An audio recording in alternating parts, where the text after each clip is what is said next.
Bonjour les beautés en herbe et bienvenue sur ma chaîne, je suis très heureux de vous retrouver pour votre vidéo maquillage de la semaine. Oui, j'essaye de faire une vidéo maquillage par semaine, parce que si ça tenait qu'à moi, eh bien je ferais que des vidéos maquillage, parce que c'est ce que je préfère regarder sur YouTube, mais aussi c'est ce que je préfère faire. Mais des fois il faut savoir et bien varier les plaisirs. En tout cas, aujourd'hui on parle de maquillage, et alors à l'origine j'avais envie de vous faire une vidéo dans laquelle j'intervertis des produits. Je voulais par exemple vous montrer qu'on peut utiliser de l'enlumineur sur les yeux ou autre chose sur les yeux à la place des fards à paupières et que le résultat était tout aussi joli. Finalement, on va un petit peu modifier mon idée de départ parce que c'est du vu et revu et surtout j'ai déjà fait une vidéo à ce propos sur ma chaîne. Quel est son titre? J'en sais rien parce que j'ai encore dû mettre un titre farfelu. Bref, si vous retrouvez cette vidéo, vous me faites signe et j'épinglerai votre commentaire pour que les autres puissent aller la voir. Bref, en tout cas, c'est une technique que j'utilise beaucoup en ce moment et vous le savez si vous avez regardé ma vidéo maquillage de la semaine dernière. J'aime bien, pour me maquiller, un petit peu utiliser des produits différents, des produits qui ne sont pas faits pour à l'origine mais qui fonctionnent bien, afin de créer des nouveaux looks et ce sans avoir besoin de racheter du maquillage. Donc c'est un peu ce qu'on va faire aujourd'hui parce que j'ai une technique qui est géniale pour faire des jolis maquillages de printemps frais et du coup, bien sûr les yeux on va utiliser autre chose que du fard à paupières, mais également j'avais envie aujourd'hui de vous présenter un maquillage protecteur. Moi qui ai la peau sensible, je pense que le maquillage personnellement me protège le visage. Alors de différentes manières, déjà au niveau des filtres solaires, on va en parler aujourd'hui un petit peu, maquillage et filtre solaire, mais également j'ai l'impression que le maquillage agit comme une seconde peau sur moi grâce au silicone et donc eh bien, ma peau est moins réactive lorsqu'il y a du vent, de la poussière ou des changements de température, vous voyez. Donc pour moi, le maquillage, c'est quelque chose qui apaise mes rougeurs plutôt que de les faire ressortir, surtout quand on passe la journée à l'extérieur ou quand je vais en bord de mer, etc. etc. Bref, donc on va bien appliquer différents produits que j'ai sélectionnés pour vous afin d'avoir ce teint protecteur. Et je vais commencer tout de suite parce que on a affaire, je vais commencer par un produit coup de cœur, un produit que vous voyez souvent sur ma chaîne, mais je ne pouvais pas ne pas en parler. C'est tout simplement la crème Age & Son d'Ideal Derm que je vais appliquer tout de suite pendant que je vous en parle. Alors, c'est une crème sans corps gras, donc déjà ça c'est cool. C'est une crème filtre solaire 50 qui fait également crème anti-âge. Donc ça c'est top. J'en mets une quantité raisonnable. Clairement, je n'en mets pas 3 tonnes. Il est vrai que si vous voulez que votre crème solaire soit efficace à 300%, il faut en mettre une quantité industrielle. Le problème, c'est qu'après, ça devient très difficile de se maquiller dessus. C'est pas spécialement confortable. Et est-ce que c'est nécessaire? Est-ce qu'on ne peut pas faire autrement? Pendant que cette crème-là pose un petit peu, parce que j'aime bien la laisser poser, je voulais juste vous rappeler un truc que je vous ai dit l'année dernière, qu'on avait découvert, il me semble, en live l'année dernière. C'est une technique de chez Paula's Choice. Sur le site de Paula's Choice, qu'est-ce qu'on peut lire? Donc, on peut lire un article dans lequel on parle des filtres solaires dans les cosmétiques. Et notamment, il y a une partie de cet article qui s'appelle « Quelle quantité appliquer ?» Il est impossible de donner des règles types puisque chaque personne a une corpulence et une surface de peau à couvrir différentes. Il est surtout important d'appliquer la protection solaire généreusement.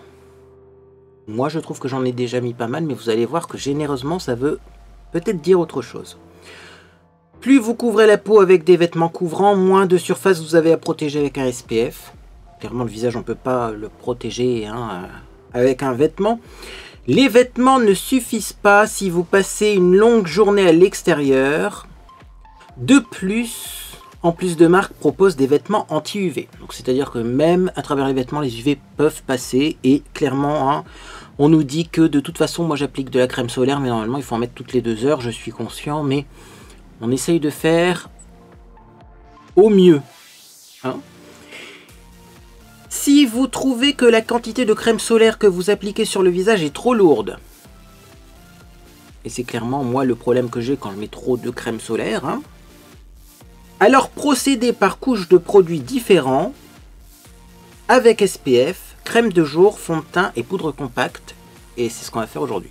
Plutôt que de mettre une énorme couche de SPF dans sa crème protectrice solaire, on va en mettre un petit peu de SPF dans la crème solaire, puis un petit peu dans le fond de teint, puis un petit peu, etc., etc.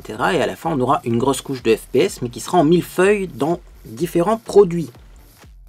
Petite astuce, je pense que pour la crème, c'est bon. Voilà, elle va pas sécher plus, cette crème, elle est quand même un peu lumineuse, même si elle n'est pas grasse. Ça contient des silicones, je pense. Bien, donc maintenant on va passer à la base matifiante, justement, pour enlever ce petit côté brillant. Niveau base matifiante, je ressors toujours la même, mais elle est SPF 20, et c'est la Avon Magix. Alors, cette base est miraculeuse, elle est magique, elle lisse bien la peau, elle matifie, elle est épaisse, et moi j'aime les bases plutôt épaisses. Et surtout, ce qui est incroyable, c'est que ça fait un peu longtemps que je l'ai, cette base, mais elle se vend toujours. Elle se vend toujours, donc voilà, c'est un produit pépite. Est-ce que vous remarquez à la caméra une différence au niveau de la brillance de mon visage? Vous voyez comment ça matifie?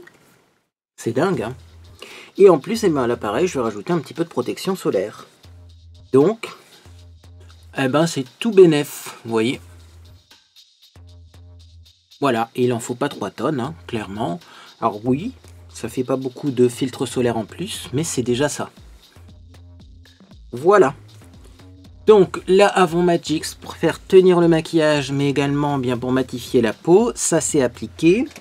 On va refermer le tube bien entendu. Et donc ensuite on va passer au fond de teint. Alors fond de teint, j'en ai 3 à vous proposer.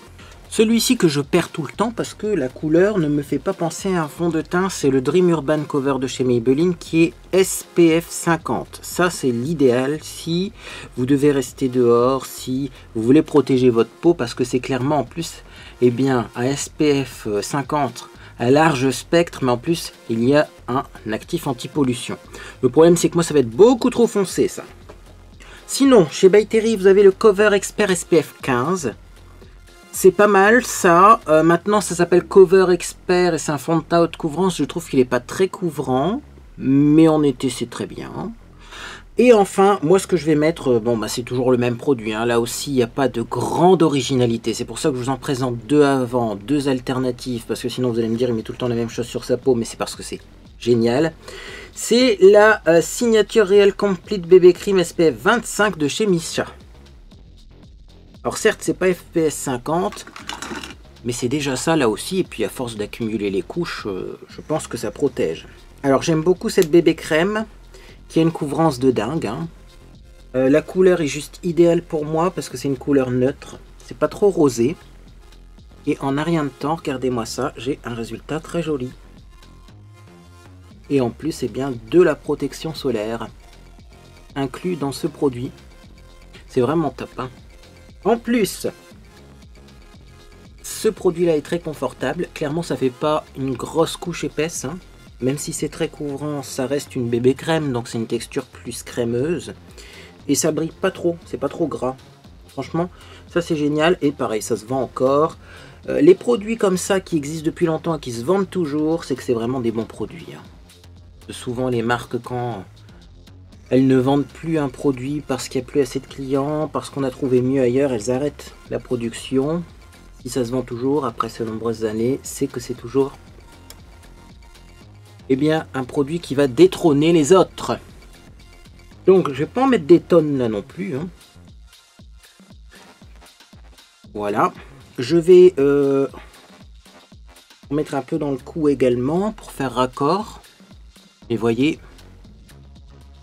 je pense que c'est suffisant. Hop, un petit coup ici.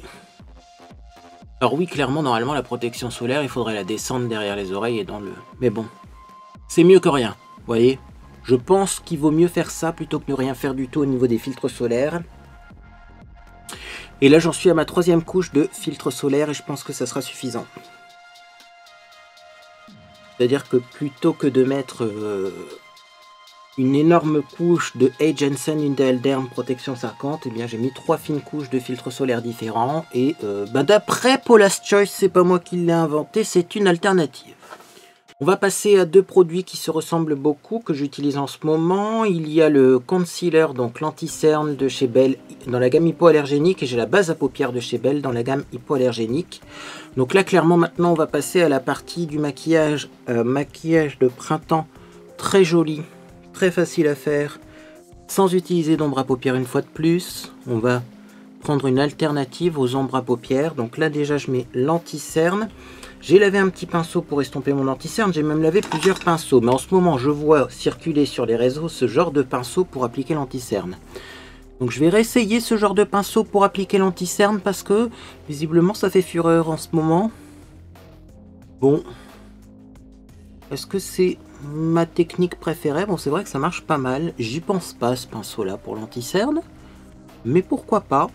Le fait qu'il soit pointu, c'est vrai qu'on arrive bien à estomper l'anti-cerne même dans le creux, vous voyez, du coin interne. Là. Moi, souvent, c'est là que c'est un peu moins bien appliqué. J'avoue, ça marche pas mal. Hein. Celui-ci venait de chez Primark. Est-ce qu'ils se vendent encore chez Primark? J'en sais rien, je vais jamais chez Primark. C'est trop loin de chez moi. Il y a des abonnés qui m'ont offert des produits Primark. J'avoue que c'est des bons produits dans l'ensemble. Mais... trop loin de chez moi pour que je puisse suivre les nouveautés Primark, c'est bien dommage d'ailleurs. Alors je vais retourner mon pinceau pour estomper parce qu'il est gorgé de pigments. Clairement cet anti-cerne là il faut pas en mettre beaucoup. Et du coup ça fait des petites traces. Hein. Je vais en profiter d'ailleurs d'avoir beaucoup de pigments dans mon pinceau pour en mettre un peu sur le contour des lèvres. Vous voyez, sans reprendre de matière, la couvrance que j'ai encore. On va estomper dans les ailes du nez. Et je pense que ça va être bon, on va pouvoir poudrer. Je ne vais pas poudrer avec une poudre avec SPF, j'en ai une. De chez Kiko, il me semble que ça, il y a du SPF là-dedans, SPF 50. C'est d'ailleurs un fond de teint poudre SPF 50. Mais je crois que la couleur, ça va pas aller. Hein. C'est un peu foncé peut-être. Bon, ouais, non, c'est foncé. À la caméra, ça passe. Vous voyez, la caméra, ça fait un peu jaune, mais en vrai, c'est très orangé. Puis je me la garde pour cet été quand même. Là, on n'a pas encore un soleil de dingue comme en plein été. Du coup... je prends ma poudre rose habituelle. Un petit pinceau poudre. Et c'est parti, je vais commencer par poudrer le contour de l'œil parce que ça migre déjà un petit peu. Et puis ensuite, je vais poudrer l'ensemble du visage. Et je vais en prendre une certaine quantité de poudre parce qu'il faut que ça tienne. Là aussi, je ne vais pas faire de retouche. Le long du Paris-Roubaix, hein, je vais pas commencer à sortir mon poudrier pour me refaire une retouche. On aura d'autres choses à faire, hein.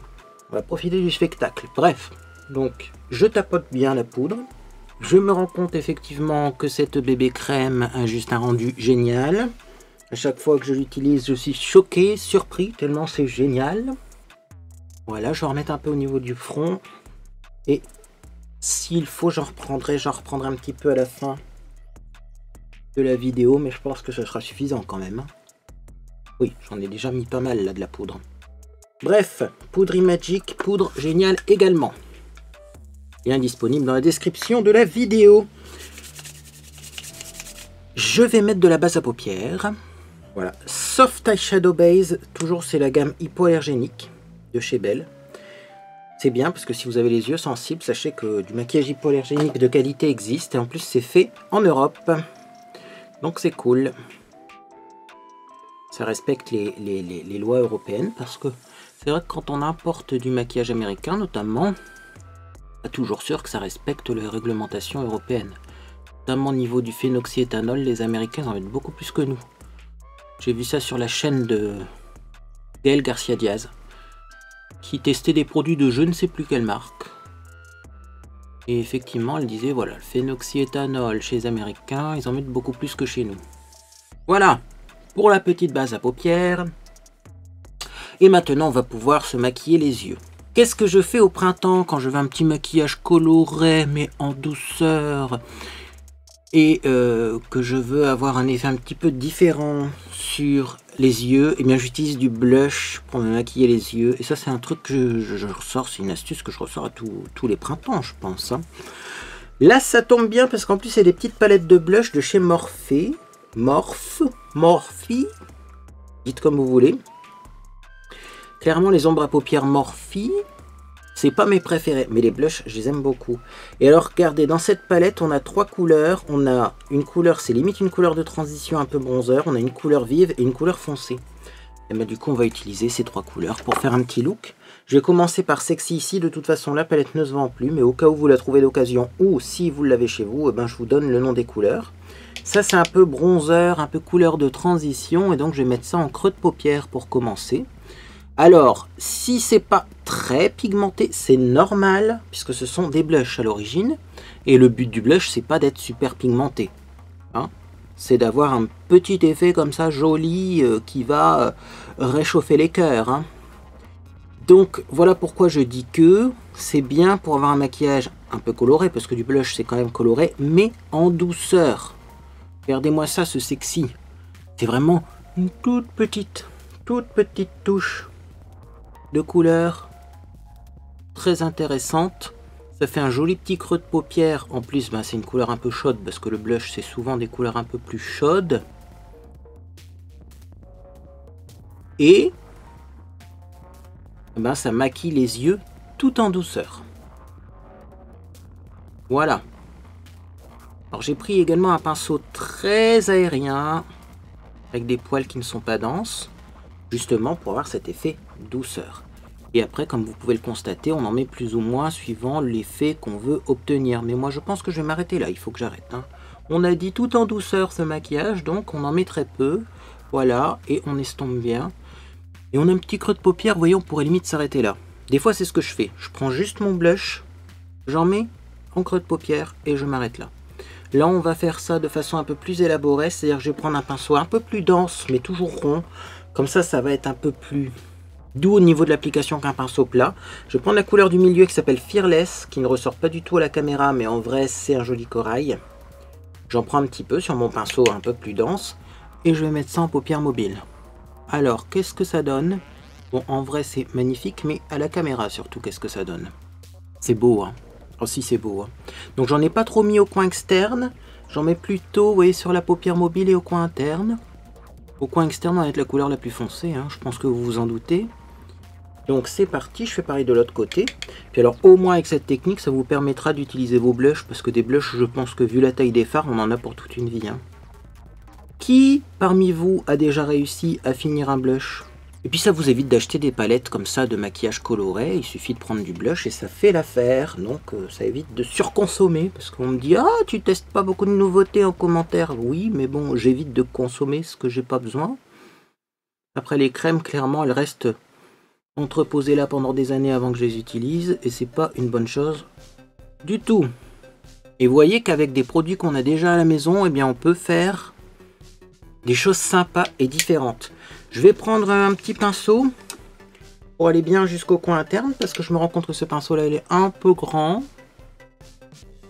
Voilà, je fais pareil de l'autre côté. Et ensuite, je vais reprendre ce même pinceau qui est un peu plus petit.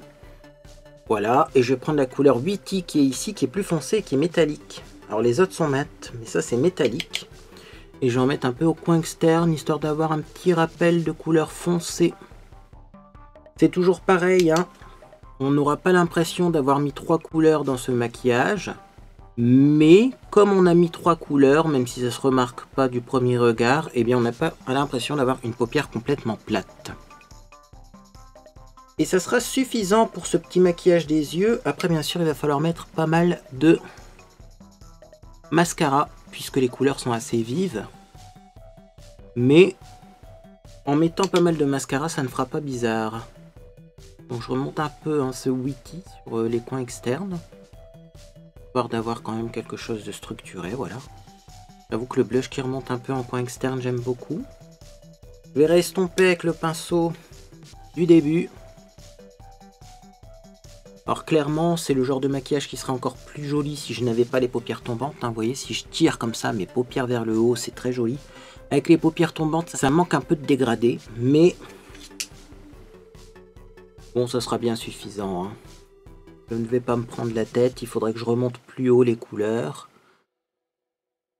Mais vous avez compris la technique, après à vous de voir jusqu'où vous voulez remonter ces petits fards. Hop, un petit coup encore de transition. Et je vais m'arrêter là pour les yeux. Et moi j'aime beaucoup cet effet blush sur les yeux. Ça fait très printemps. Ça fait coloré. Mais je trouve que c'est moins tape à l'œil qu'avec certains para-paupières. Voilà. Hop.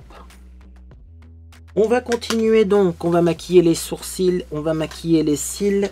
Pour les sourcils, toujours le gel Imagix. J'ai pris celui-ci parce que j'ai les cheveux qui sont un peu foncés. Je les ai repigmentés en bleu.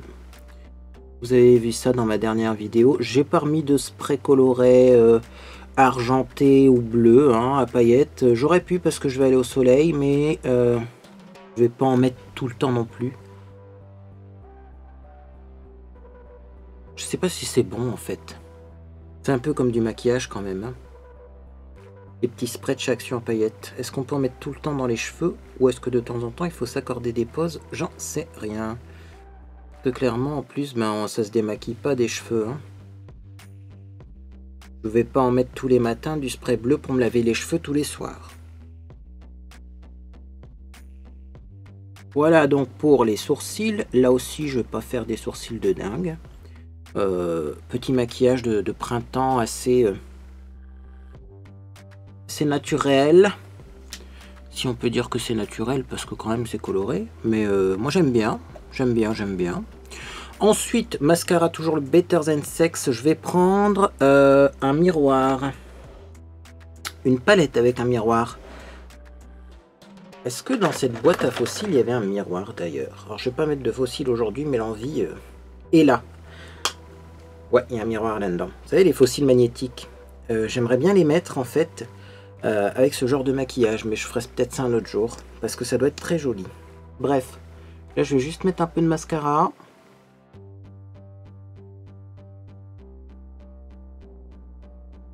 D'ailleurs, pour information, ces fossiles magnétiques de chez Action, ils ont enlevé le kit du site internet. Donc, je pense qu'ils n'en vendront plus.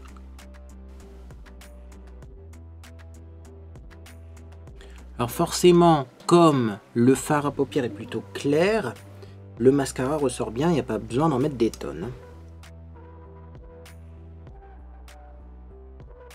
Bien, donc il y aura des petites retouches à faire, mais on va attendre que le mascara soit bien sec, parce que j'ai déjà eu le tour avec ce mascara là d'essayer de l'enlever quand il n'est pas bien sec, et du coup ça l'étale plutôt que d'enlever les petites taches. Donc il faut faire attention avec le Better Than Sex.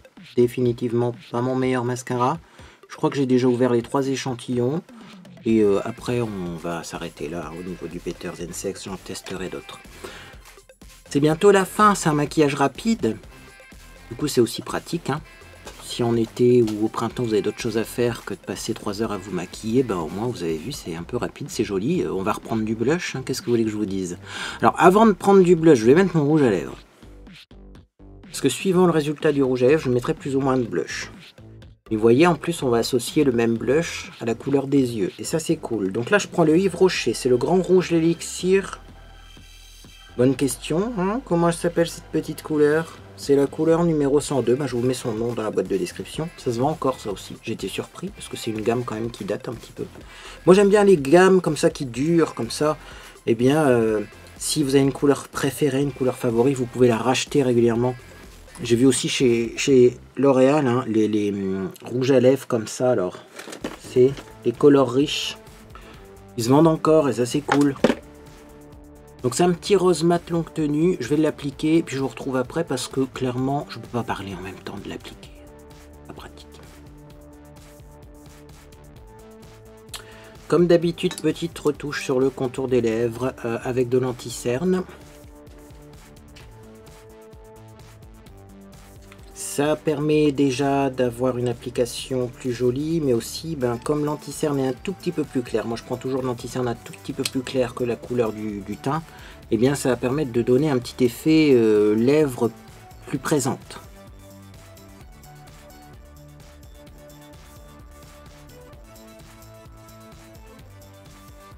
Bon, ça ira, mes lèvres n'étant pas du tout symétriques, on fait comme on peut avec ce qu'on a. Hein. Clairement, plus le temps passe, moins mes lèvres sont symétriques. Mais c'est la quarantaine qui arrive à grands pas. On met du blush. Alors, quel blush vais-je mettre? Clairement, je pense que je vais mettre le plus coloré. Ça fera un joli rappel avec ce que j'ai sur les yeux. Donc c'est parti, j'en prends un petit peu. Et je vais pas en mettre 3 tonnes parce que là aussi, mes rougeurs vont peut-être ressortir si je reste au soleil. Je ne sais pas. Donc comme ça sera suffisant. Et voyez comment c'est élégant le rappel entre les yeux et le visage. Dites-moi si vous avez déjà testé en fait cette technique de mettre du blush sur les yeux, mais moi j'adore. Bon allez, on a dit qu'on n'en mettait pas beaucoup du blush, on va s'arrêter là, parce que moi vous savez c'est ma grande passion le blush. Et je pourrais très bien en mettre des couches et des couches. Voilà, je vais corriger un petit peu le mascara. Et puis ça sera fini. Maquillage rapide de printemps. Alors pour le mascara, je vais essayer d'enlever un petit peu ce qui est ici. Voilà, là c'est bien sec, un petit peu ce qu'il y a là. Ok.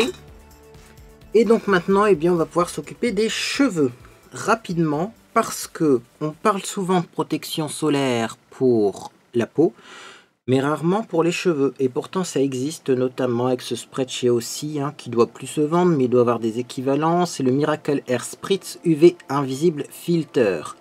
Donc, l'intérêt de ces filtres, c'est de protéger notamment la couleur de vos cheveux. Parce que moi, là, j'ai fait du bleu. J'ai pas envie que mon bleu soit attaqué par le soleil pour ensuite être complètement délavé. Donc, c'est biphasé. Je pulvérise un petit peu de produit dans mes mains. Clairement, hop, j'en mets sur mes cheveux.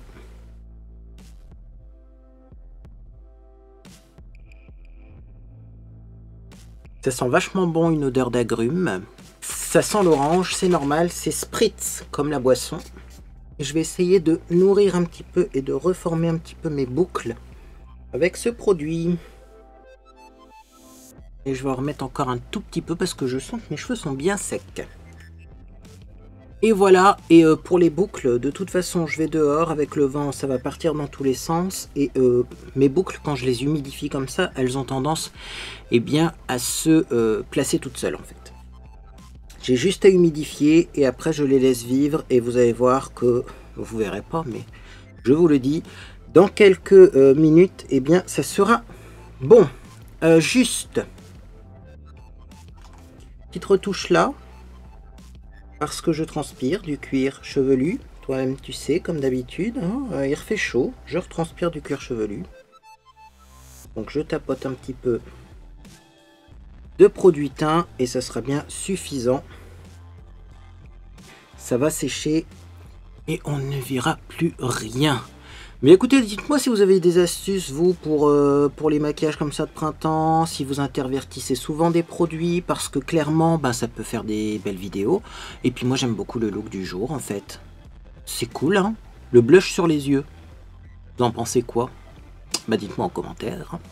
Mais écoutez, si cette vidéo vous a fait plaisir, vous pouvez laisser un j'aime à celle-ci également. Vous pouvez vous abonner pour ne rien manquer de mes prochaines publications. On va bientôt tester les roll-on matifiants à base de pierre qui absorbe le sébum, parce que là j'en ai vraiment besoin. Et je sais pas si ça se remarque d'ailleurs, mais ça y est, c'est reparti, hein, les brillances et tout. J'ai hésité de mettre de l'antitranspirant aujourd'hui sur le visage, j'aurais dû, parce que, enfin, il fait 19 degrés à l'ombre, ce qui est déjà beaucoup. Pour un mois d'avril, dans le nord, mais alors imaginez au soleil, oh, je vais avoir chaud je crois aujourd'hui, bref. Bon, en tout cas, j'espère que vous passez une agréable journée ou soirée. Et puis dans tous les cas, je vous dis à bientôt sur les réseaux sociaux. Ou sur Discord.